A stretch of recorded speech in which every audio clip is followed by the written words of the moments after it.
Hello everyone, happy Whinypaluza Wednesday. Welcome to Whinypaluza, the late show. I'm sorry that I'm late. I just got home from a football game. That's a good reason to be late. I'm trying to fix it. Stop moving us, we're fine. Yeah, I was freezing. We have entered the cold zone. So before we talk about our topic, Tanner, please. He does this every time we go live. He wants to be in it. He wants to be in it. He wants me to talk to him. I've been talking to my friends about the hurricane. So I just want to say that I hope that everyone is safe in Florida. Lots of stressed out people who have loved ones in Florida. We're in Buffalo, New York, but we have friends in Florida. I don't know if we have any family in Florida. I'm not sure about that, but we definitely have friends in Florida, some of which I have been texting tonight, some of which have a daughter in Florida. So lots of stress about what's going on. And I think the hurricane is actually hitting as I'm talking. So hopefully you have power. Hopefully you can tune in and talk to me and tell me if you are in Florida and you have power and you happen to be listening to us. Tell us how you're doing. Tell us what's going on, and prayers for everybody in Florida. Amen. Amen. So our topic this week is that we should have put ourselves in timeout, because when Seth and I have a conflict, we tend to debrief and we tend to realize that, wow, we should really talk about this and process this. Yes. And what I want to say is that marriage is wonderful, and it's also not all roses and sunshine. You're going to have conflict. I told Seth when I met him, and we didn't have any fights for a long time. That's normal. And then we started having little things here and there, and he would get all upset, and I would be like, no. Conflict is good. You want to have conflict, but you want to work on doing better with your conflict every time. So I think Seth and I are doing some things right. We're doing some things wrong. We've worked on some things. We still have some things we need to work on. So let's talk about it. Let's process this. And what I want to say to all of us is, instead of ruminating over things, I should have done this.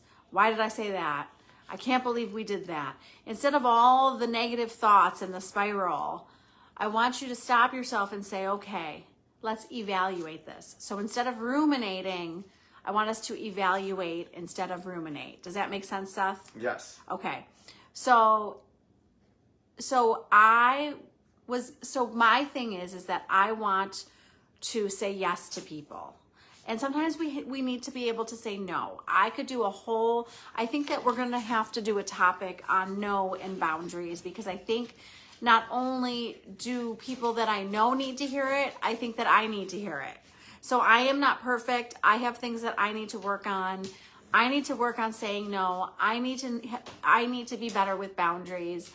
I want to say yes to everyone, and I especially want to say yes to my wonderful husband sitting behind me.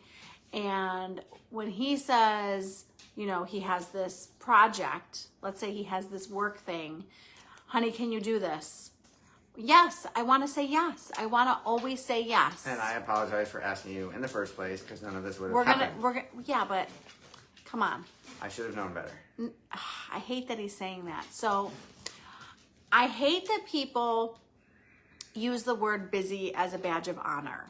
I don't like that people try to make themselves feel important. Like, I'm so busy, I'm so important. Like when Seth tells me he's so busy, sometimes I tease him and say, you're so important. He is so important. I'm not doing it to get significance from you. I apologize if it ever came across that way. No, absolutely not. You're not trying to gain significance from it. I sometimes put the kibosh on it because I am also busy.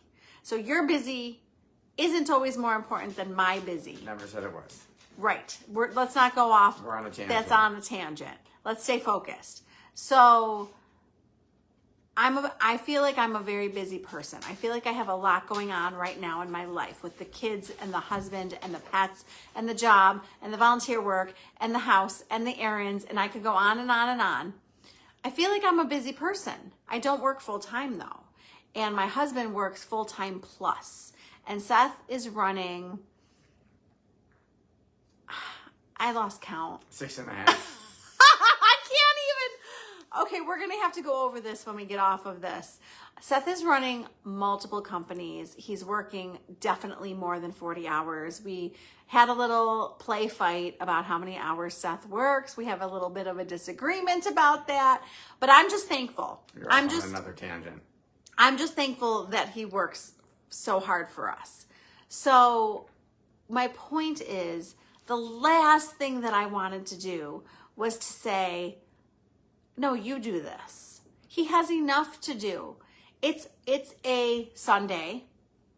I want him to put his feet up and maybe watch some football. Like, I want him to chill out because he works so hard. So I'm going to go plow away at this project, and I think in my head, I'm going to plow through this and get this done today. So, which is an unrealistic expectation. So lesson number 1, I tend to have unrealistic expectations for myself. And I tend to think that I can do things like a whole project in one day. And I can't, and I couldn't. So I start complaining, and Seth takes it away from me. Okay, no, first I said, can you please stop complaining? If you're going to complain all the way through this project, I shouldn't have asked you. I'm sorry. If you're going to complain, I'll just do it. I'd rather do it and be annoyed that I'm doing it than listen to you complain about it. And she said, okay, and then proceeded to keep complaining about it. I don't even remember him asking me not to complain. I was in the zone. I was in the zone. I was working. I'm unhappy about it. I was working. So Seth takes it away from me, and I get really pissed off. And you can't just take something out of my hand and declare I apologize for doing that. Okay. So he takes it out of my hand. He walks away. He's standing in the hallway. He's trying to work on it while we're fighting. And I'm getting more and more angry. So, lesson number 2. At that point, there's a few things. Number 1, his intention was wonderful. I was not thinking about his good intentions. We both were coming from a really good place and acting like total brats, 2-year-old brats trying to protect each other. So I'm trying to protect him. No, you must let me do it. Yes, I'm trying to protect him from hours of work. He's trying to protect me from hours of work. And I was also trying to protect myself from listening to you complain about it. And I thought you were being altruistic. I was being altruistic. I didn't want you to be annoyed by it. I would rather be annoyed by it than have you be annoyed by it. Okay, so we're both trying to be nice to each other. In the wrong way. But we're expressing it as 2-year-olds.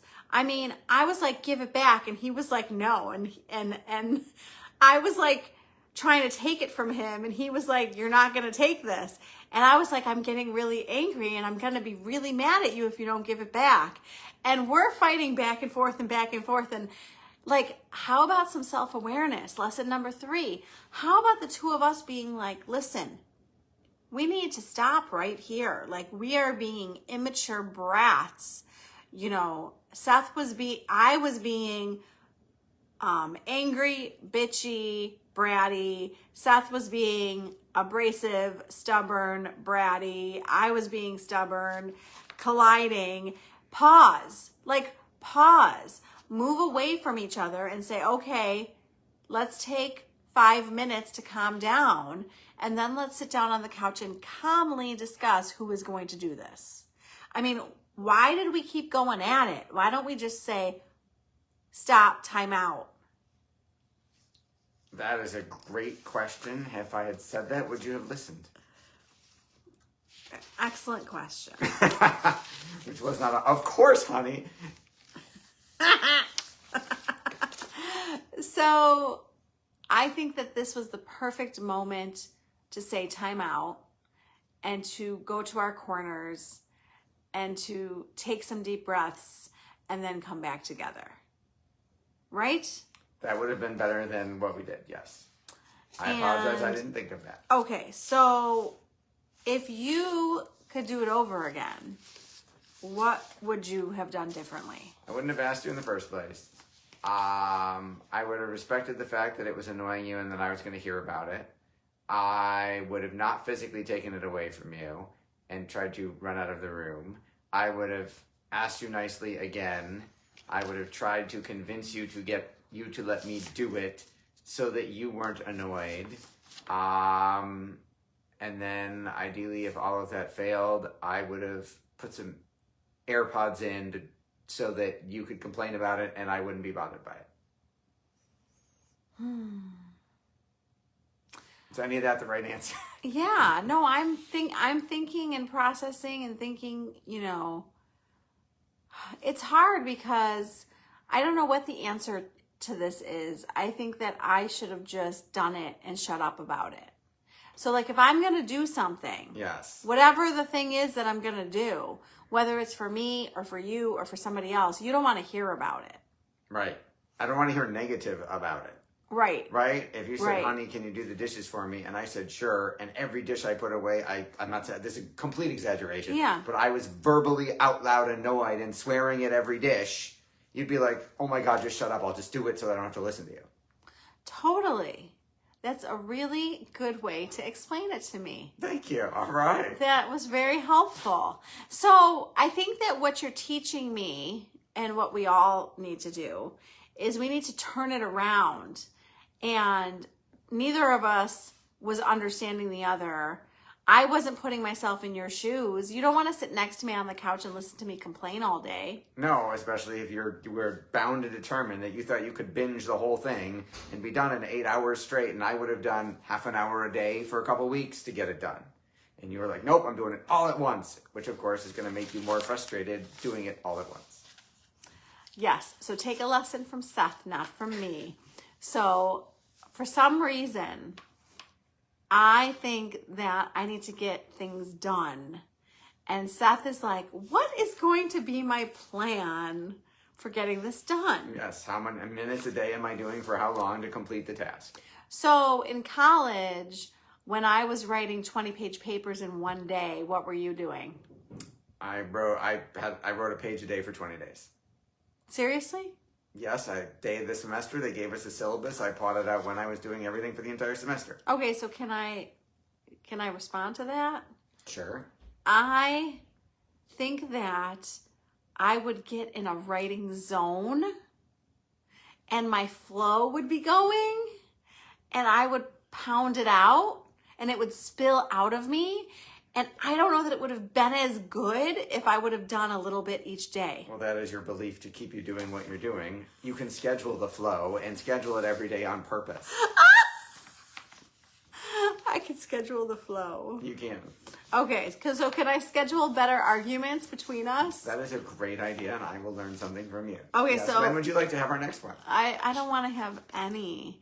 But that conflict is good, remember? Well, so why is conflict good? What has your wife taught you? Why do you think that I say that? Because we learn to resolve our differences. We learn to improve our communication. We learn to grow together. We are stronger because of the conflicts we have gone through together, right? The finest steel gets forged in the hottest furnace. What are the problems if you're not having conflict? Do you know the answer to that? I believe that you have taught me that would be they don't care enough to fight, or there's not enough passion to fight, right? Not strong enough feelings. Yeah. I mean, if you're not fighting with each other... I'm not saying you should be fighting all the time, but... Well, the problem if you're not fighting is Ever. you're stuffing your feelings, which is not good. Or you just don't have any feelings. Or you don't give a crap, and that's a problem. So either of those things is a problem. You don't want to stuff it, and you don't want to not give a crap, right? That is a technical social work term. My social work term? I love it. Oh my gosh. So, yeah. So we ended with me caving and giving the project back to Rebecca and her taking a lot of time that day and a couple more days and getting it done. And she did. She's more anal and more detail-oriented than I am, which is some of her strengths. And she did do a better job than I would have done, and she did it faster than I would have done it. Well, I want to give you credit for that. I appreciate it. I'm sorry for... I was so annoyed that you made me give it back to you and cave into your threat of emotional blackmail. Okay, talk about the emotional blackmail. I'm gonna be mad. I'm going to be really mad. Oh, it wasn't just the mad. It was the, if you don't give it back to me, we're going to have a big problem. Like, seriously, you're causing, this is going to be a big marital conflict over this little thing. This is that important to you. And it turned out that it wasn't just the thing. It was, I had taken it away from you and I was telling you you couldn't do it. And telling you you can't do something is a big button for you that really pisses you off. No, I think it was If just it's someone telling you what to do. I think the problem was that you had taken it out of my hands. Why are you obsessed with the out of your hands thing? This seems to be very important to you. Because you just like grabbed it from me. I wasn't okay with Was that. this something that you and your brother have an issue I'm with sure. this as your kids? Like, I'm sure where's this trauma? I'm sure that he grabbed things out of my hands and took them from me. I'm sure he did. Okay. I'm sure I blocked it out. Apparently, it's coming. See, you repressed You those were feelings. acting. That is probably the problem. You were acting like a little bratty brother. I fully admit and apologize for Okay, so Seth is a youngest child. Yes. And I am an oldest child. And it works, I don't know if you realize this, but it works really well if you marry someone who is not the same as you. in the birth order. In the birth order. So our dynamics are really good and we balance each other out. But when he acts like a bratty youngest child, Pushes her buttons. yes, you see that it pushed my buttons. I didn't mean to. I apologize. So what are we both going to do differently? What did you say you were going to do differently? You forgot already. Yes, I'm tired. What did I say I was going to do differently? I wasn't going to ask you in the first place. I was going to ask you when I saw that it was annoying you. I was going to suggest that I do it so that it didn't annoy you.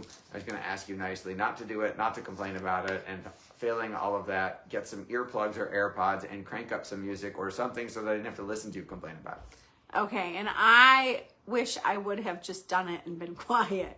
Or when I took it away, if you could have just said, okay, either you're right, I'm sorry, I won't complain. Yeah. Or, okay, you're right, I'm just going to be annoyed, you go do it.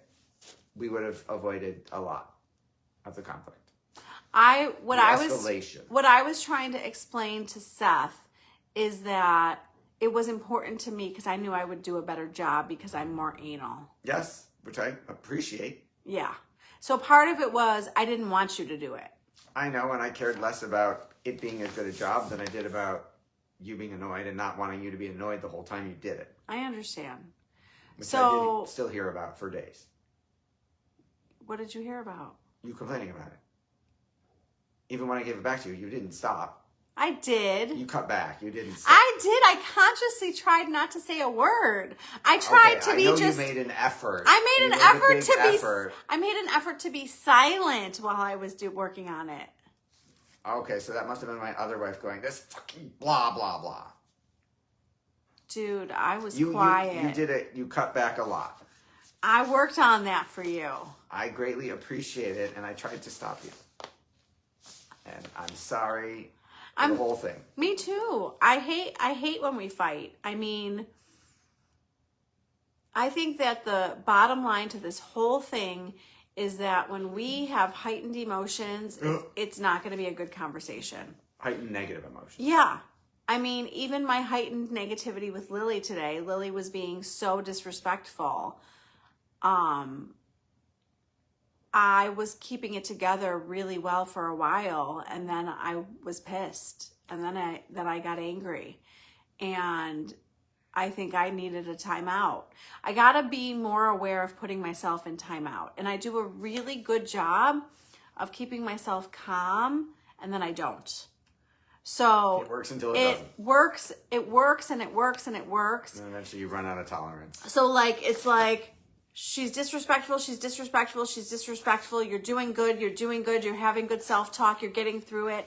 And then she says something else that's even ruder, and I was like, red. Yes. And Because you're not starting at zero anymore. And you just want to smack them. I mean, I didn't. That's good. I have very, very good self-control. That's helpful. And thank you for not smacking me either. I mean, I told Lily that my mom would have smacked me back in the day. Yeah. If I talked to her like that. I mean, she wouldn't have put up with that. So, I'm not saying that we should be hitting our children. No. I'm against that. I don't do that. But I did take her phone away, and I did explain to her that her behavior was unacceptable and what was going to happen if she acted like that. Very upset. Yes. Off on a tangent. Going back to the marriage. Yes. So we got through it. I think we talked through it later that day. We did. And it's really good to, I was feeling really down on myself. Seth was feeling really down on himself. And I think that, as I was grocery shopping the next day and just feeling so sad because, sometimes I just feel really bad about how I acted. And I expect so much of myself. Like, better. Right. Why did you act like that? So I was just feeling really down on myself. And I think with all the practice and all the self-talk that I work on every day, I got to a place quickly where I was like, you're wasting time, you're wasting energy, you're not doing anything good with these thoughts that you're having. So switch it to an evaluation place and just evaluate what you're going to do differently next time.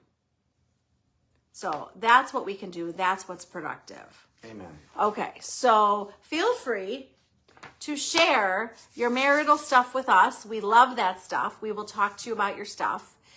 Feel free to request topics. Feel free to request podcast guests. I love when you guys request stuff. And this Friday on the podcast is Alessia Citro doing High Habits. We talked about habits, and we talked about things that she has learned and work for her. And it's not habits. It's not a boring habits. It's a enlightening, how she enlightens us. Ooh, okay. And it's not what you think it is. Well, now I'm intrigued. I think it's better than it sounds. Okay. Yeah, she is a very interesting lady. I loved talking to her. You'll love listening to her. And I did do an October challenge in my Whinypaluza Mom group. Please come find me on Facebook. It's a free, supportive community. And I forgot to pick a winner, so I need to do that. But I will pick a winner from the challenge. And Seth. Please go to whinypaluza.com. Check out the link tree for all of Rebecca's amazing resources, including the 3 times a week free weekly email newsletter that's growing by leaps and bounds every single day. And make sure on whatever platform you're watching or listening to this on, like, share, rate, review, comment, and subscribe. Whew, that was tiring listening to that. Wow. I don't know. You should hang out with me all day. Are you tired after you do this all day? Nope. So please share this with a friend that you think needs it. I think that or that will be amused by us. And I would love for you to bring your friends to the Whinypaluza Mom group. I would love for you to join the newsletter. Thank you for all the things. We appreciate you. We're sorry we were late today. It was for our children. Usually when we're late, we're at an event for our kids. Yes. So have a wonderful week, and we will be back next week with a new topic. Thank you for tuning in to the Whinypaluza podcast. If you like what you heard, please be sure to subscribe so you never miss an episode. While you are there, leave a review. I love to hear your feedback. Thank you so much for listening. Until next time. This show has been produced by Market Domination, LLC. To discover how you can have your own show completely done for you and turn it into a real published book and become the authority in your marketplace, go to www.marketdominationllc.com/podcast offer. 49 faces looked to him in triumph. Over the last 12 months, they had each taken turns and promoted his business for a week at a time, driving over $987,342 in revenue. What if you had a network of 50 centers of influence who promoted your business every week for a year? Grab your copy of the #1 Amazon best-selling book, The Ultimate Guide to Growing Your Business with a Podcast, at 33% off the Amazon price by going to ultimatepodcastbook.com. Again, that website for 33% off the Amazon price is ultimatepodcastbook.com.